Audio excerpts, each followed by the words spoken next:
ആശ്വാസം നേടാം. ഹൃത്തിനുള്ളിൽ ജീവൻ നൽകും വചനം, തിരുവചനം.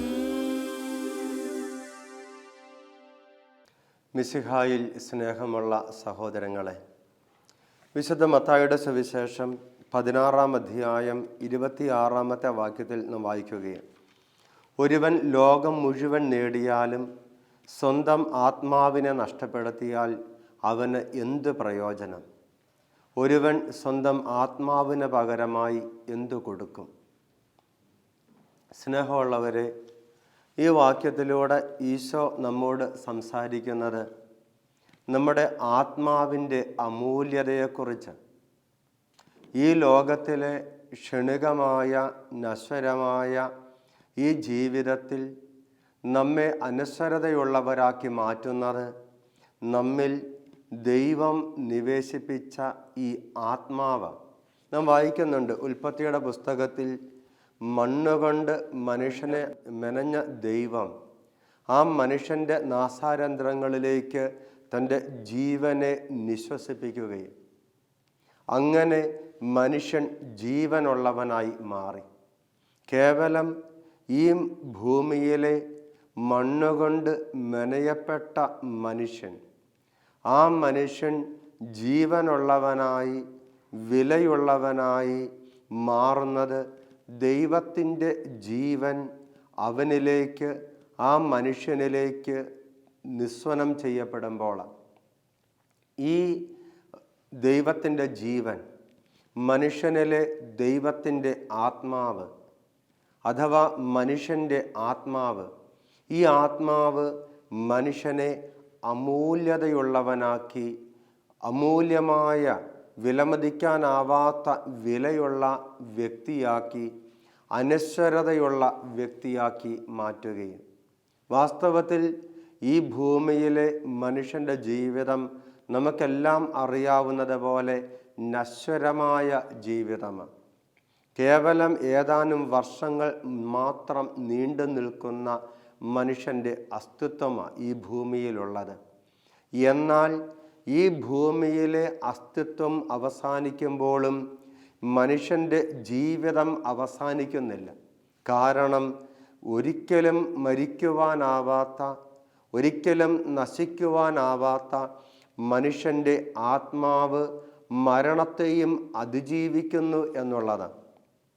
സ്നേഹമുള്ളവരെ, ഈ മരണത്തെയും അതിജീവിക്കുന്ന മനുഷ്യൻ്റെ ആത്മാവിനെക്കുറിച്ചുള്ള അവബോധം ഓരോ മനുഷ്യനും നിരന്തരം ഉണ്ടായിരിക്കണമെന്ന് ഈശോ ഈ വാക്യത്തിലൂടെ നമ്മെ ഓർമ്മപ്പെടുത്തുകയും, ലോകം മുഴുവൻ നേടിയാലും ആത്മാവ് നഷ്ടമായാൽ, ഈ ആത്മാവാണ് ഈ ലോകം മുഴുവനേക്കാൾ ഒരു മനുഷ്യനെ സംബന്ധിച്ചിടത്തോളം വിലയുള്ളത് എന്ന് ഈശോ നമുക്ക് വ്യക്തമാക്കി തരികയും, എന്ന് പറഞ്ഞാൽ നാം ഓരോരുത്തരും നമ്മെക്കുറിച്ച് തന്നെ, ഓരോ വ്യക്തിയും അവനവനെക്കുറിച്ച് തന്നെ വ്യക്തമായ ഒരു അവബോധമുള്ള വ്യക്തികളായിരിക്കണമെന്ന് ഈശോ ഇതിലൂടെ നമ്മോട് പറയുകയും, എൻ്റെ വിലയെന്ന് പറയുന്നത്, എൻ്റെ മൂല്യമെന്ന് പറയുന്നത്, എൻ്റെ നന്മയെന്ന് പറയുന്നത് എൻ്റെ ഈ ശരീരത്തിൻ്റെ സൗന്ദര്യമോ,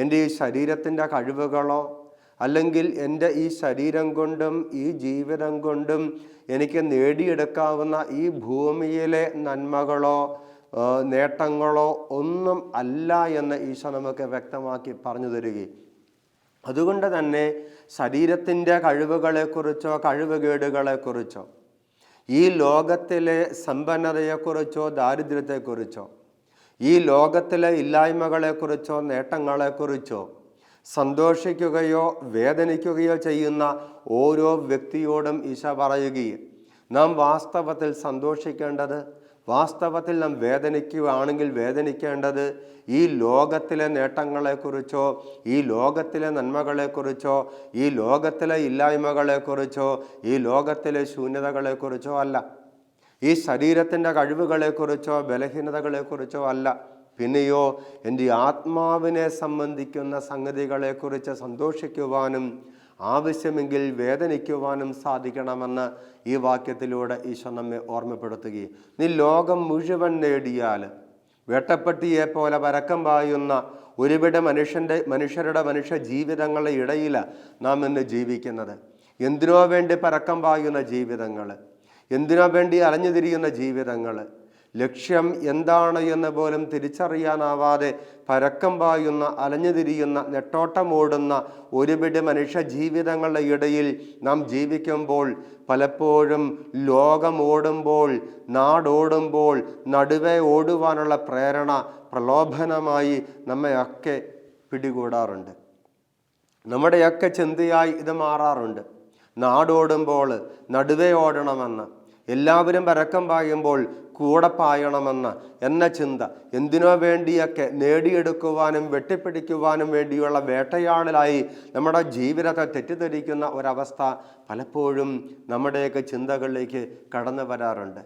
എന്നാൽ നീ നിൽക്കുന്നവിടത്ത് തന്നെ നിന്നുകൊണ്ട് സ്വന്തമാക്കാവുന്നതാ നിൻ്റെ ജീവിതത്തിൻ്റെ യഥാർത്ഥ ആനന്ദമെന്ന് തിരിച്ചറിയാതെ പോകുമ്പോൾ, നിൻ്റെ ഉള്ളിലുള്ള ആത്മാവിനെ നീ തിരിച്ചറിഞ്ഞ് ആ ആത്മാവിനെ പ്രശോഭിപ്പിക്കുവാൻ വേണ്ടി നിൻ്റെ ജീവിതത്തെ ഒന്ന് ക്രമപ്പെടുത്തുവാൻ നീ പരിശ്രമിക്കുമ്പോൾ നിനക്ക് സ്വന്തമാകുന്നതാ നിൻ്റെ സാക്ഷാത്കാരമെന്ന്, നിൻ്റെ സായുജ്യമെന്ന്, നിൻ്റെ യഥാർത്ഥ സന്തോഷമെന്ന് നീ മനസ്സിലാക്കാതെ പോകുമ്പോഴാണ് ഈ അപകടം നമ്മുടെയൊക്കെ ജീവിതത്തിൽ പതിയിരുന്ന് നമ്മെ പിടികൂടുന്നത്.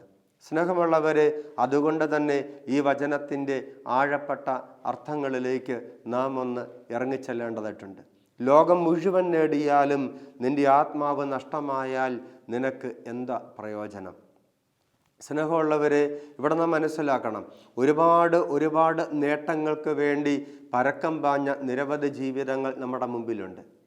ഒരുപാട് നേട്ടങ്ങൾ കൊയ്തുവെന്ന് ചരിത്രം വിശേഷിപ്പിച്ച ഒരുപിടി ജീവിതങ്ങൾ ചരിത്ര പുസ്തകങ്ങളിലും പാഠപുസ്തകങ്ങളിലും മറ്റ് പുസ്തക താളുകളിലൊക്കെ നാം പരിചയപ്പെടാറുണ്ട്.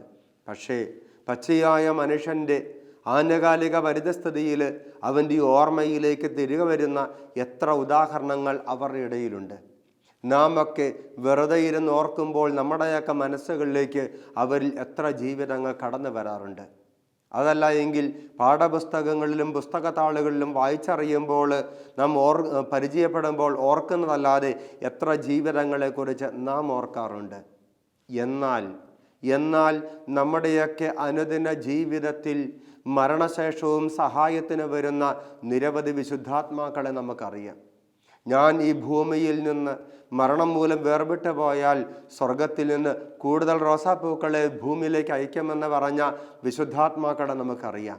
അവരൊന്നും വർഷങ്ങൾ മരിച്ച് മണ്ണടിഞ്ഞ് വർഷങ്ങൾ കഴിഞ്ഞെങ്കിലും, ഒരുപക്ഷെ പതിറ്റാണ്ടുകളും നൂറ്റാണ്ടുകളും കഴിഞ്ഞെങ്കിലും ഇന്നും മനുഷ്യ മനസ്സുകളുടെ മുമ്പിൽ മായാതെ നിൽക്കുകയാണ്.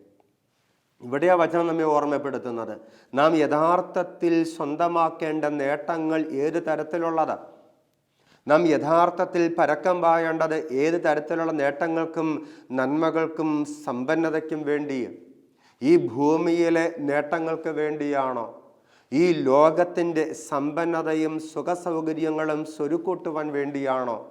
സ്നേഹമുള്ള സഹോദരരെ, ഈ ലോകത്തിൻ്റെ സമ്പത്തും സുഖസൗകര്യങ്ങളുമൊക്കെ സ്വരുക്കൂട്ടിയവരൊക്കെ മരിച്ചു, മണ്ണടിഞ്ഞു, മനുഷ്യരവരെ മറന്നു കളഞ്ഞു.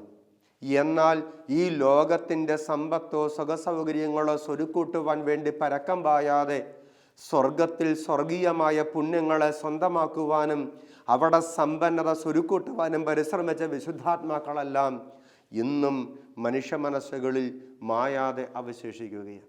അതുകൊണ്ട് തന്നെ സ്നേഹമുള്ളവരെ, ഈ കാലഘട്ടത്തിൽ നാം തിരിച്ചറിയണം. ഈ കാലഘട്ടത്തിൻ്റെ സവിശേഷതകളെ നാം തിരിച്ചറിയണം.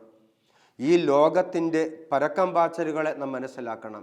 എന്തിനു വേണ്ടി, എവിടേക്ക് എന്ന് അറിയാതെയുള്ള ഈ പാച്ചലിൽ നാമും പെട്ടുപോകാതിരിക്കാനുള്ള ഒരു തിരിച്ചറിവിൻ്റെ ജാഗരൂകത നമുക്ക് ആവശ്യമുണ്ട്. ഈശോ നമ്മെ വ്യക്തമായിട്ട് ഓർമ്മപ്പെടുത്തുന്നുണ്ട്. വിശുദ്ധ മത്തായിയുടെ സുവിശേഷത്തിൽ ഈശോ വ്യക്തമായിട്ട് നമ്മെ ഓർമ്മപ്പെടുത്തുകയും, വിശുദ്ധ മത്തായിയുടെ സുവിശേഷം 6-ാം അധ്യായം 19, 20, 21 വാക്യങ്ങൾ, ഭൂമിയിൽ നിക്ഷേപം കരുതി വെക്കരുത്, തുരുമ്പും കീടങ്ങളും അവ നശിപ്പിക്കും, കള്ളന്മാർ തുരന്ന് മോഷ്ടിക്കും, എന്നാൽ സ്വർഗത്തിൽ നിങ്ങൾക്കായി നിക്ഷേപങ്ങൾ കരുതി വെക്കുക. അവിടെ തുരുമ്പും കീടങ്ങളും അവ നശിപ്പിക്കുകയില്ല, കള്ളന്മാർ മോഷ്ടിക്കുകയില്ല. നിങ്ങളുടെ നിക്ഷേപം എവിടെയോ അവിടെയായിരിക്കും നിങ്ങളുടെ ഹൃദയവും. ഭൂമിയിൽ നിക്ഷേപം കരുതി വെക്കരുത്. ഈ ഭൂമിയിൽ, ഈ ലോകത്തിൽ സമ്പത്ത് സ്വരുക്കൂട്ടുവാൻ വേണ്ടിയുള്ള പരിശ്രമങ്ങളെല്ലാം വെറുതെയാണ് എന്ന് വചനം നമുക്ക് കൃത്യമായിട്ട് പറഞ്ഞു തരികയും, നാം സ്വരുക്കൂട്ടുന്ന ഈ സമ്പത്തൊന്നും നമ്മുടെ അവശ്യ സമയത്ത് നമ്മെ സഹായിക്കാൻ വരികയില്ല. നാം ശേഖരിച്ച് വെക്കുന്ന ഇത്തരം ഭൗമിക സമ്പത്തുകളൊന്നും നമ്മുടെ അവശ്യ സമയത്ത് നമ്മെ സഹായിക്കാൻ വരികയില്ല. നാം സ്വരുക്കൂട്ടുന്നതായ സൗഹൃദങ്ങൾ ഒരുപക്ഷെ സമ്പത്ത് കൊണ്ട്, അതല്ല എങ്കിൽ സമ്പത്ത് വിനിയോഗിച്ചു കൊണ്ടുള്ള മറ്റ് സുഖ സൗകര്യങ്ങൾ കൊണ്ട്, അല്ലെങ്കിൽ സുഖലോലപതകൾ കൊണ്ട്, അല്ലെങ്കിൽ ലഹരി വസ്തുക്കൾ കൊണ്ട്, അല്ലെങ്കിൽ ദൈവികമല്ലാത്തതായ കാര്യങ്ങൾ കൊണ്ട് സ്വന്തമാക്കുന്ന ബന്ധങ്ങളോ നമ്മുടെ അവശ്യ സമയത്ത് നമുക്ക് സഹായിക്കാൻ വരികയില്ല. അതുകൊണ്ട് ഈ ലോകത്തിൽ നിങ്ങൾക്ക് നിക്ഷേപം ഉണ്ടാകരുത് എന്ന്, ആ നിക്ഷേപം കൊണ്ട് പ്രയോജനമില്ല എന്ന് ഈശോ അസന്നിഗ്ധമായിട്ട് നമ്മെ പഠിപ്പിക്കുന്നത്. ഭൂമിയിൽ നിക്ഷേപം കരുതി വെക്കരുത് എന്ന് തന്നെ ഒരു കൽപ്പനയായിട്ടാണ് ഈശോ പറയുന്നത്. ഒരു കൽപ്പനയായിട്ടാണ് ഈശോ അത് പറയുന്നത്. സ്നേഹമുള്ള സഹോദരരെ, ഭൂമിയിൽ നിക്ഷേപം കരുതി വെക്കരുത്. തുരുമ്പും കീടങ്ങളും അവ നശിപ്പിക്കും, കള്ളന്മാർ തുരന്ന് മോഷ്ടിക്കുമെന്ന് ഈശോ നമ്മോട് പറയുകയും, ഈ വാക്യത്തിന് ഒരുപക്ഷെ നാം ഒന്ന് പരിശുദ്ധാത്മാവിൻ്റെ നിവേശനത്താൽ ആത്മീയമായി വിചിന്തനം ചെയ്യുമ്പോൾ ഈ വാക്യങ്ങൾക്ക് ഒരുപാട് പ്രതീകാത്മകമായ അർത്ഥമുണ്ട് എന്ന് നമുക്ക് മനസ്സിലാക്കാൻ പറ്റും. തുരുമ്പും കീടങ്ങളും അവ നശിപ്പിക്കും, കള്ളന്മാർ തുരന്ന് മോഷ്ടിക്കും എന്ന് പറഞ്ഞാൽ നമ്മെ സംബന്ധിച്ചിടത്തോളം അമൂല്യമായ നമ്മുടെ ആത്മീയമായ കാഴ്ചപ്പാടിൽ ഒരു മനുഷ്യനെ സംബന്ധിക്കുന്ന സ്വർഗത്തിൻ്റെ ദർശനമെന്ന് പറയുന്നത് അവൻ കേവലം ഭൗമിക മനുഷ്യനല്ല, പിന്നെ ആത്മീയ മനുഷ്യനാണ്. അതുകൊണ്ട് വചനം നമ്മെ പഠിപ്പിക്കുന്നുണ്ട്. വിശുദ്ധ യോഹന്നാന്റെ സുവിശേഷം 6-ാം അധ്യായം 63-ാമത്തെ വാക്യത്തിൽ ഈശോ നമ്മോട് പറയുന്നുണ്ട്, ആത്മാവാണ് ജീവൻ നൽകുന്നത്, ശരീരം യാതൊന്നിനും ഉപകരിക്കുന്നില്ല. ആത്മാവാ ജീവൻ നൽകുന്നത് എന്ന് പറഞ്ഞാൽ ദൈവത്തിൻ്റെ കണ്ണിൽ, ദൈവത്തിൻ്റെ കാഴ്ചപ്പാടിൽ, സ്വർഗത്തിൻ്റെ ദൃഷ്ടിയിൽ, സ്വർഗത്തിൻ്റെ ദർശനത്തിൽ മനുഷ്യൻ കേവലം ശാരീരിക വ്യക്തിത്വമല്ല. മനുഷ്യൻ കേവലം ഈ ലോകത്തിൻ്റെ ഭൗമിക വ്യക്തിത്വമല്ല, പിന്നെയോ മനുഷ്യൻ ഒരു ആത്മീയ വ്യക്തിത്വമാണ്. അവൻ്റെ യഥാർത്ഥ അസ്തിത്വം എന്ന് പറയുന്നത് ആത്മീയ അസ്തിത്വമാണ്. അവൻ്റെ യഥാർത്ഥ സത്ത എന്ന് പറയുന്നത് അവൻ്റെ ആത്മാവ്. ഈ ആത്മാവിനെ പൊതിഞ്ഞു നിൽക്കുന്ന, ഈ ആത്മാവിൻ്റെ ആത്മീയമായ വളർച്ചയ്ക്ക് ഈ ലോകത്തിന് അനിവാര്യമായ ഉപയുക്തമായ ഒരു ഘടകമായിട്ട് മനുഷ്യനിലേക്ക് അവൻ്റെ ശരീരം വ്യക്തിത്വത്തിൻ്റെ ഭാഗമായി കൂട്ടിച്ചേർക്കപ്പെട്ടിരിക്കുന്നത്. എന്നാൽ ഈ ശരീരം സ്വന്തമാകുന്നതിന് മുമ്പ് മനുഷ്യൻ അസ്തിത്വമുണ്ടായിരുന്നു. അവൻ ദൈവത്തിൻ്റെ അറിവിൽ, ദൈവത്തിൻ്റെ ജ്ഞാനത്തിൽ ജീവിച്ചിരുന്നവനാണ്. അതുകൊണ്ട് അമ്മയുടെ ഉദരത്തിൽ നീ ഉരുവാകുന്നതിന് മുമ്പേ ഞാൻ നിന്നെ അറിഞ്ഞുവെന്ന് ജെറമിയായോട് ദൈവം പറയുന്നത്. ജെറമിയായോട് ദൈവം പറയുകയാണ്, അമ്മയുടെ ഉദരത്തിൽ നീ ഉരുവാകുന്നതിന് മുമ്പ്, നിനക്ക് ഈ ഭൂമിയിൽ ഒരു ശരീരം ലഭിക്കുന്നതിന് മുമ്പ് നിനക്ക് എൻ്റെ അറിവിൽ, എൻ്റെ ജ്ഞാനത്തിൽ ഒരു അസ്തിത്വമുണ്ടായിരുന്നു. നിന്റെ അസ്തിത്വം ആരംഭിക്കുന്നത് നീ നിൻ്റെ അമ്മയുടെ ഉദരത്തിൽ ഉരുവായപ്പോഴല്ല, പിന്നെയോ എൻ്റെ ജ്ഞാനത്തിൽ, എൻ്റെ അറിവിൽ നിനക്ക് അസ്തിത്വമുണ്ടായിരുന്നു. എന്നാൽ ഈ ഭൂമിയിൽ പിറവിയെടുക്കുവാൻ, ഈ ഭൂമിയിൽ ആത്മീയമായി ജീവിക്കുവാൻ, ഈ ഭൂമിയിൽ നിനക്ക് ആത്മീയമായ വളർച്ച നേടുവാനുള്ള ഒരു മാർഗവും മാധ്യമവുമായി ഈ ശരീരം നിൻ്റെ വ്യക്തിത്വത്തിലേക്ക് കൂട്ടിച്ചേർക്കപ്പെടുകയും അത് നിന്റെ ആത്മീയ അസ്തിത്വം അവസാനിക്കുന്നതിന് മുമ്പ് തന്നെ, നിന്റെ ആത്മീയ അസ്തിത്വം തുടരുമ്പോൾ തന്നെ ഈ ഭൂമിയിൽ നിന്ന്, ഈ ഭൂമിയിലെ ജീവിതം അവസാനിപ്പിച്ച് കൂടുതൽ ഉന്നതവും ശ്രേഷ്ഠവുമായ അടുത്ത അസ്തിത്വ തലത്തിലേക്ക് നീ പ്രയാണം ചെയ്യുമ്പോൾ നീ ഉപേക്ഷിച്ചു പോകുന്നതാ ഈ ശരീരമെന്ന് പറയുന്നത്. വാസ്തവത്തിൽ നീ നിന്റെ ശരീരമല്ല, നീ നിന്റെ ആത്മാവ്. ആത്മാവാണ് യഥാർത്ഥത്തിൽ ഒരു വ്യക്തിയുടെ വ്യക്തിത്വം എന്ന് പറയുന്നത്. ആത്മാവ് ഒരു വ്യക്തിയുടെ യഥാർത്ഥ ആയിരിക്കലെന്ന് പറയുന്നത്. ഈ ആത്മാവിൻ്റേതായ ആത്മീയമായ നിറവിൽ ഒരു വ്യക്തിയെ സംബന്ധിച്ചിടത്തോളം യഥാർത്ഥ അസ്തിത്വമായ ഈ ആത്മീയമായ അവസ്ഥയിൽ നഷ്ടങ്ങളും കഷ്ടങ്ങളും വേദനകളും ഒക്കെ കൊണ്ടുവരുന്നത് ഈ ലോകത്തിലെ നൈമിഷികമായ നശ്വരമായ നിക്ഷേപങ്ങളും സമ്പന്നതയുമെന്ന് ഈശോ നമുക്ക് വ്യക്തമായിട്ട് പറഞ്ഞു തരികയും, ഭൂമിയിൽ നിനക്ക് നിക്ഷേപമുണ്ട് എങ്കിൽ, ഈ ഭൂമിയിൽ നീ സമ്പത്ത് സ്വരുക്കൂട്ടുന്നുണ്ട് എങ്കിൽ ആത്യന്തികമായി നിനക്കത് ആത്മീയ നഷ്ടത്തിന് കാരണമാകും. ഇത് വാസ്തവമാണ്. നമ്മെ സംബന്ധിച്ചിടത്തോളം, നമ്മുടെ ജീവിതങ്ങളെ സംബന്ധിച്ചിടത്തോളം, വിശേഷിച്ച് നമ്മുടെ ആത്മീയ ജീവിതത്തെ സംബന്ധിച്ചിടത്തോളം എന്തുമാത്രം ജാഗരൂകതയും എന്തുമാത്രം പരിശ്രമവും നാം ബോധപൂർവം പുലർത്തിയാലും ഈ ലോകത്തിൻ്റെ സമ്പത്ത് നമുക്ക് നഷ്ടങ്ങൾ കൊണ്ടുവരുന്നുണ്ട്. ഈ ലോകത്തിൻ്റെതായ നേട്ടങ്ങൾ നമുക്ക് ആത്മീയമായ നഷ്ടങ്ങൾ കൊണ്ടുവരുന്നുണ്ട്. സ്നേഹമുള്ളവരെ, ഒരുപക്ഷെ അത്രമാത്രം ആത്മീയമായ ദർശനത്തോടും ആത്മീയമായ കാഴ്ചപ്പാടോടും കൂടി ദൈവവചനത്തിൽ വെളിപ്പെട്ടിരിക്കുന്ന ജ്ഞാനരഹസ്യങ്ങളോട് ബോധപൂർവകമായ വിശ്വസ്തത പുലർത്തിക്കൊണ്ട് ജീവിക്കുവാൻ പരിശ്രമിക്കുന്ന ചില വ്യക്തികളെ സംബന്ധിച്ചിടത്തോളം ഒരുപക്ഷെ ഈ ലോകത്തിൻ്റെ സമ്പത്തും സുഖസൗകര്യങ്ങളും സൃഷ്ടിച്ചേക്കാവുന്ന നഷ്ടങ്ങളെ പ്രതിരോധിക്കാൻ സാധിച്ചേക്കാം. എന്നാൽ പോലും ഈ ലോകത്തിൻ്റെ നേട്ടങ്ങൾ ഒരു പരിധിവരെ മനുഷ്യൻ്റെ മുമ്പിൽ അപകട സൂചകങ്ങളാണ്. അതുകൊണ്ടാണ് ഈശോ പറയുന്നത്, ഈ ലോകത്തിൻ്റെ നേട്ടത്തിന് വേണ്ടി നീ പരിശ്രമിക്കുക പോലും ചെയ്യരുത്. ഈ ലോകത്തിൻ്റെ സമ്പന്നത സ്വരുക്കൂട്ടുവാൻ വേണ്ടി നീ പരിശ്രമിക്കരുത്. നിനക്ക് നഷ്ടമായിട്ട് മാറും. നിൻ്റെ ജീവിതത്തിലേക്ക് നീ കള്ളന്മാരെയും തുരുമ്പും കീടങ്ങളും ഒക്കെ വരുത്തി വെക്കുന്ന പരിപാടിയാണ്. എൻ്റെ ആത്മീയ ജീവിതത്തിൻ്റെ അകത്തളങ്ങളിലേക്ക് എൻ്റെ യഥാർത്ഥ നന്മയെ നഷ്ടപ്പെടുത്തി കളയുന്ന, എൻ്റെ ജീവിതത്തിൻ്റെ യഥാർത്ഥ നന്മയെ മോഷ്ടിച്ചെടുക്കുന്ന കള്ളന്മാരെയും എൻ്റെ ജീവിതത്തിൻ്റെ യഥാർത്ഥ നന്മയെ നഷ്ടപ്പെടുത്തി കളയുന്ന കീടങ്ങളെയും തുരുമ്പുകളെയും ആകർഷിക്കുന്ന, അടുപ്പിക്കുന്ന, കൊണ്ടുവരുന്ന തിന്മയുടെ സാന്നിധ്യമായി നമ്മുടെ ജീവിതത്തിൽ അത് മാറുമെന്ന് ദൈവത്തിൻ്റെ വചനം നമുക്ക് പറഞ്ഞു തരികയും, എന്നാൽ തുടർന്ന് പറയുക, എന്നാൽ സ്വർഗത്തിൽ നിങ്ങൾക്കായി നിക്ഷേപങ്ങൾ കരുതി വെക്കുക. സ്വർഗത്തിൽ നിങ്ങൾക്കായി നിക്ഷേപങ്ങൾ കരുതി വെക്കുക. തിരുസഭയുടെ ചരിത്രത്തിലെ വിശുദ്ധാത്മാക്കളുടെ എല്ലാ മാതൃക നമുക്ക് പറഞ്ഞു തരുന്നത് അതാ.